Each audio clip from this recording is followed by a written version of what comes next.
Hello, everyone. My name is Emily Barueta, and for today's oral presentation, I'll be talking about the Ni Una Menos Latin American feminist movement. This presentation is done by me, Emily Barueta. So, first, to describe what a movement is and the power of how impactful movements can be, I decided to bring out three main bullet points of why we do movements. So, the three of them would be for awareness, activism, and world spread participation. So, when we talk about movements, we bring up awareness of one kind of ongoing problem, I would say, or cause that we are actively participating and bringing awareness to. So it draws public attention to issues that are going on either locally, globally, or even internationally. And we influence awareness by creating these movements and these actions to make a difference. So within the awareness comes activism. Activism is, like mentioned, it's mobilized through individuals of we as individuals go on and impact others through the activism because of a problem or cause. So, first is the activism, or first is the awareness, and then comes the activism part. And it could be done in many different ways, whether it's physical participation, social media participation, influencing or teaching others of what is going on. And world spread participation is the overall expansion of movements. So some movements do remain more locally community based, and some go bigger than what is actually globally, things that can be happening in other parts of the world. So I want to talk about that global spread. So today, I am talking about a movement that happens in Latin America. Sad to say, this movement has been going on for quite a while, almost 15 years, and it continues to be going on today. We, as people here, see the movement, but we also want to be informed of what goes on in the movement and why is this movement such a global thing. So, the movement, um, before I talk about the movement, I want to give a little bit of background on Latin America itself, just because it has a really big factor into what I'm going to be talking about. So, Latin America is known for inequality and political corruption, which, sad to say, has so much effect on the movement that goes on in Latin America. So right here, I listed out some disadvantages of why movements are not so known or common in Latin America. The main one being no support and hopelessness. The fact that a lot of people think that nothing will change, that their voice does not matter because of such politically corrupt place that they live in. Fear of participation due to harm. Sad to say, a lot of people have a fear of retaliation, losing jobs. There's a threats, violence that go on because they are partaking in such movements. And sadly, lack of protection. Their justice system is very, very corrupt. And speaking out can essentially backfire and let alone sometimes even result in death because of activism and how they do movements, sometimes a lot of people don't participate.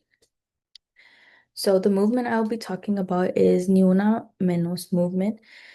Ni Una Menos translate in English to not one less. So this originated in Argentina in 2015. So the first protest was June 13, 2015 in Buenos Aires, Argentina. And the ones who created this movement were multiple Argentinian journalists, um, educators, and as well as artists that essentially created this movement. Why is this movement created? So it emerged in response to the surge of femicides as well as gender-based violence going on in Argentina, let alone. And I go more into detail as to why, but what triggered this movement? So sad to say, what triggered this movement was a murder of Chiara Baez. She was only a 14-year-old young girl who was unfortunately murdered. I go into more detail in the next slide of more of her backstory and history of before this, how this movement started. And where did this name come from? So, like mentioned, Ni Una Menos, it's essentially not one woman less in English. So, this reflecting the ending of losing women not only from violence, but as well from femicide going on in Latin America. So this word is very strong in this movement just because it's not one less nor one more. Like we do not want to continue going on with the unjust and the femicide going on in Latin America. So the catalyzers of Ni Una Menos movement. So this is essentially what triggered the movement, going back as to why this movement came to be. It was because of a murder of Chiara Paez. She was only 14 years old. She was from Rufino, Argentina. She was, how I see articles and stuff, she was a loving and she was really known for her kindness. That she was just a young girl. So unfortunately, Chiara was expecting a child from her boyfriend. His name was Manuel Mancia. They were young. Chiara was only 14. Manuel was only 16. Sad to say, Manuel didn't want nothing to do with this relationship, did not want nothing to do with this child as they were so young, bearing children. And sad to say, he felt like his only way of escaping and quote unquote escaping, because essentially there was no escaping this, was to murder her. So on May 19th of 2015, Baez was murdered and she was first reported missing before they found her basically murdered. She was reported missing after she went to go meet with her boyfriend. Days later passed and she was nowhere to be found. So they later found her buried in her boyfriend's backyard, and she was beaten brutally and so unjustly to the point that this was violence. This was not just a murder, this was hate. Sorry. Oh my gosh. And in 2016, which was about a year later from when this situation happened, Mancia confessed to murdering her and was convicted of femicide and was sentenced to 21 years in prison. Sad to say, this is not the case for everyone. This is not the case for every woman in Latin America where they get murdered and the person that did it gets caught. So this is what the people were trying to fight for: femicide and gender violence in Latin America. So how did a tragedy spark a movement? So the Ni Una Menos movement was created in order to protect and respond to the emerged surge of femicides and gender-based violence happening in Latin America. Sadly to say, Chiara's story was the one of the individuals that faces social injustice due to gender in Latin America, and her story sparked a whole movement. They wanted to fight for all the people that didn't have a voice or for all the people that didn't get justice through femicide and through gender violence. So they were bringing awareness to the unjust. And this is how the Ni Una Menos movement was created and born. Here are some statistics showing about the countries in Latin America, which this is 2023, so this is about a couple years back, and the number of femicides per 100,000 women. So as we see, Honduras is 7.2 thousand women. Dominican Republic 2.4, as we see, Argentina is 1.1. That is still a mass number of femicides happening in this world today. So the researchers to achieve their goals and what the Ni Una Menos movement does in order to achieve their goals. So the first one, as we were researching, is social media. They're very influential on social media, as well as hashtags that are very impactful to their cause. We see Ni Una Menos, and I looked it up actually on Instagram, and there's over about 1 million uses of that hashtag just on Instagram, let alone. They're also on Twitter, Facebook, and Instagram, and it has widely impacted overall. We see how people use these hashtags as in reference to their stories, victims coming out with their stories, trying to bring awareness to the situations happening all over the world. Resources would be also the donation funds. So there is resources that we ourselves, even though we may be on the other part of the world, we can still partake in these movements by donating. And our donations not only help victims, but as well as survivors get the help they need in order to stabilize from what has been going on due to violence and help protect those that are affected by femicide. They provide safety places, shelters, as well as homes for victims, and they provide emergency aid for those affected by the violence. Our donations help out so much because essentially we may feel hopeless in this situation because this is happening in another part of the world, but this is not only happening in another part of the world, this could be happening here. And we are the ones helping these people out because over there, sad to say, corruption is a thing, and some may not have the resources that we have here. So, active protest. So, this is the main important one because they mobilize mass protests about every June 3rd, around the time when Chiara's anniversary happened. This protest is against femicide and unjust violence to women, and hundreds and thousands of people partake in these protests to make a difference and speak up for the ones that can't. It's a crazy amount of people and videos that we see a bunch of people just rallied up peacefully to support a cause. So, how to help? So, these are different resources and kind of ways in order to send donations or help funds or how we can, like mentioned, social media is number one. So, ni una menos, hashtag ni una menos. This helps when you look at this hashtag, you see about stories, you also see ways of helping, you also see GoFundMe accounts that can help out with these movements. Donations, the Global Fund for Women is one of the main ones where global funds are sent out to any feminist movement globally. So this was one that was actually on the list of where we can send to help out those victims in needs and survivors. So, and the main important one, if we cannot make a difference in donation or as well as sending money, because I know times are tough, but the one big thing I will say, stay informed and read. Please stay informed.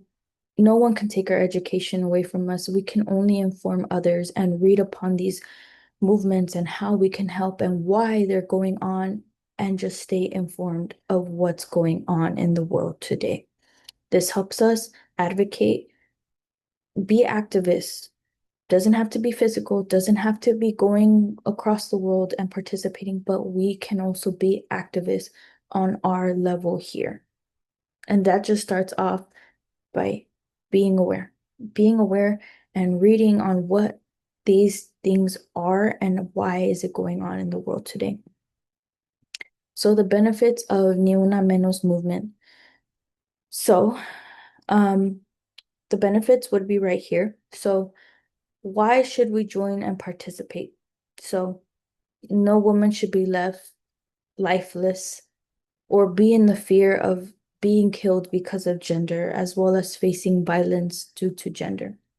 So, as mentioned, the benefits overall are that they are advocating for those that can't.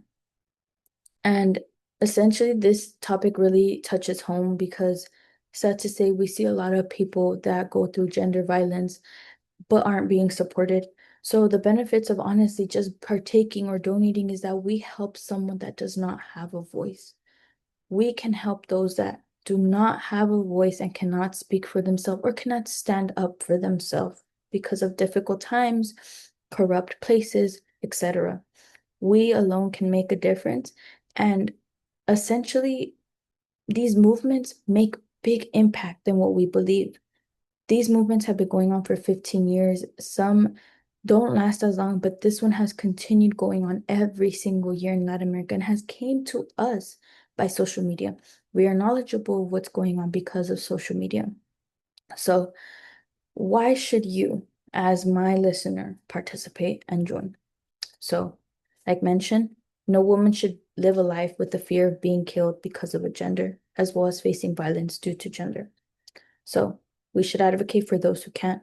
By supporting, we offer support to those who are silenced, stand up for women's rights. We help our fellow women by donating and help rehabilitate and recuperate from traumas that are caused by these violences, as well as even those that are family members of people that have been affected by femicides.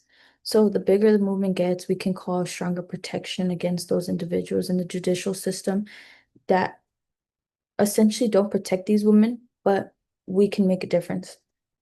And the big one would be empowering others. Despite us not being affected by a femicide or gender-based violence, first-handedly, we educate those that aren't aware and those that essentially don't know. So even like me, I knew very little of this movement, but when I was researching, doing all of this, looking up information, I learned way much more than what I had already known of the little things that I have seen through social media. So the more we know, the more we can share. And these are posters and video clips that I have put out. These are some of the actual protest posters that a lot of people hold and carry. And here's a small clip on YouTube of the actual movement itself. De un montón de luchas. Marcó un día histórico. Es una expresión de ocupación en el espacio público. 3J fue una expresión masiva, autoconvocada para visibilizar las violencias por razones de género a las cuales estamos expuestas. Ese día miles de mujeres y disidencias salimos a las calles a decir basta y a pedir que la agenda de los movimientos transfeministas sea incluida en la agenda política de nuestro país. La posibilidad de ocupar el espacio público de manera articulada desde diferentes organizaciones, desde diferentes recorridos y experiencias a través de una contraseña común que es Ni Una Menos.